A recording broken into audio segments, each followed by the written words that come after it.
Hello and welcome back. I want to start this episode out by apologizing for it taking so long to make another video. I've just been really busy in my woodworking stuff and doing some research on what to make videos about. But yeah, I had a little break, taking lunch here, a little bit early lunch, I guess, from doing some of my carvings, and wanted to touch base about a couple of things here. One of them is when you get into recovery, and say you was addicted to opioids, uh, you get in and you quit.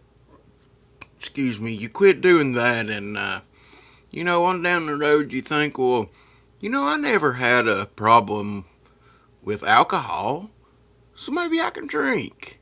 Or, I had a hard time with pills. I never had a hard time with cocaine or meth, or maybe I can dabble in that a little bit. And, as long as I stay away from my drug of choice, I'll be alright. No, that's not the way it works. When you quit, you need to just quit it all and stay away from it all, because sooner or later you'll end up right back on that road to being right on that drug of choice, and may even be on it harder than what you started off at. So keep that in mind as you go down your long road of recovery too. When you quit it all, as far as drugs and alcohol. I gotta put alcohol in there too. It's not good. It's not a good thing. Uh, and if you're anything like me, when I did drink, when I started, I didn't stop until I was sick and couldn't drink no more. So, the other thing I kind of wanted to talk about today was relationships while in recovery. I think that relationships is a great thing. That there is nothing like the love of a woman or the love of a man, depending on, your gender and what you prefer.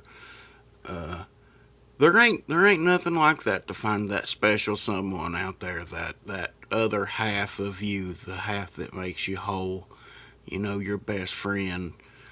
There ain't nothing that can remotely compare to that bond with someone. But I'm gonna tell you right now that if you're with someone and you're in recovery and they're not, well, it's not looking good for you. That was really what made me relapse the second time, as I was with someone, and I was ready to give it all up and be on that sober train, and she wasn't. She was just fine with her addiction, and wanted to keep on pursuing it, and I did not. And I eventually fell right back in there because, she was asking me to prepare things for her and all this. And eventually I just got right back into that road. I apologize. I forgot to turn my phone on silent. I'm sorry. That was an email coming through. But yeah, one thing they taught us is start small. Start small. If you just got into recovery, go get you a fern, or go get you a flower or something, something that's going to give you a little bit of responsibility, or, but it ain't no life and death kind of thing. If you kill the fern, it's not, you ain't going to go to jail or nothing, Ain't no laws on neglecting plants, at least not yet. Uh, and that's what I did. I went and got me a orchid, and I've still got it to this day. It's not bloomed in about 3 years, but it's still alive. Once you get that plant and take care of it and see that you're moving on up the responsible ladder. Go get you a pet if you can.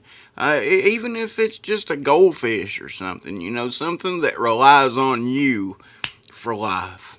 Relies on you to feed it, clean its cage, or, feed and water it. I've got a cat, and honestly, I didn't go get the cat. The cat found me. He was here around where we live. He was homeless, you might as well say. He was living underneath the house, and he looked poor and sickly, so I started to feed the little feller. And, well, the little feller ain't so little no more. He's a big old cat, I bet you. Well, weighs every bit of 12 or 13 pounds now.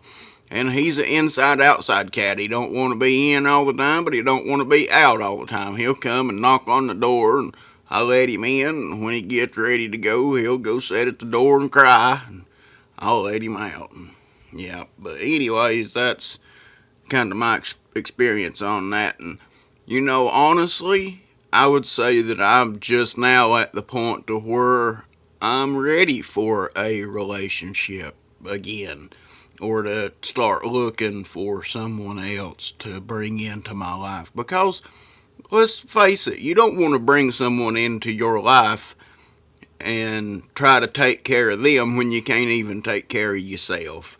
And you got to love thyself before you can really put that love out and love anyone else.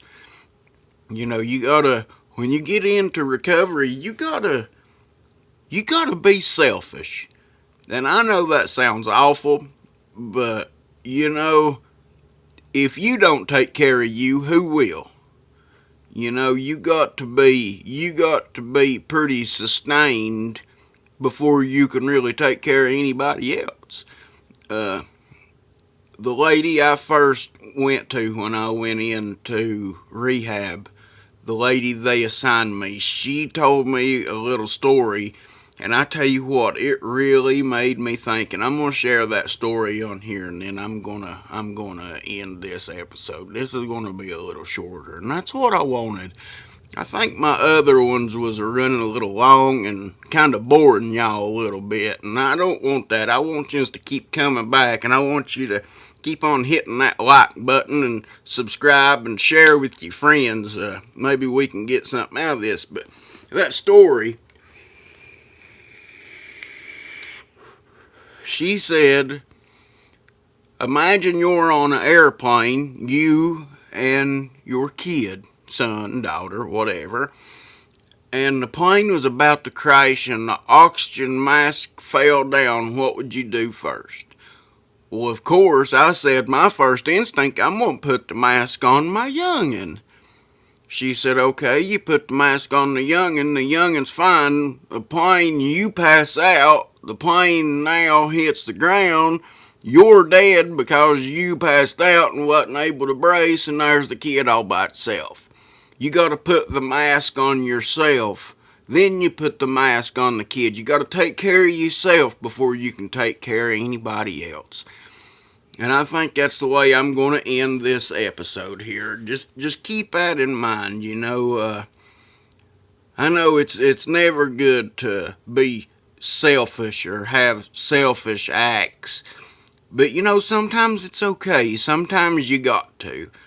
So, this is Brian saying thanks for coming back and bringing me into your home or your office or your car or, wherever, listening to me while you walk around the lake or just whatever. And please comment down below. Share me. Please share me. Subscribe. Like. Sorry, that's my emails are coming in. I surely do apologize for that. Usually I turn everything off, but I was kind of in a hurry and excited to make this. I've not made one in about a week or a little better. Every subscribe counts. Every subscribe counts. I've got a goal for 1,000 subscribers in a month. And I think we can do it. In fact, I know we can do it with your help. I know we can. So please like, share, subscribe. Thanks for coming back and allowing me to be in your home. I'll see you next time. See you, bye.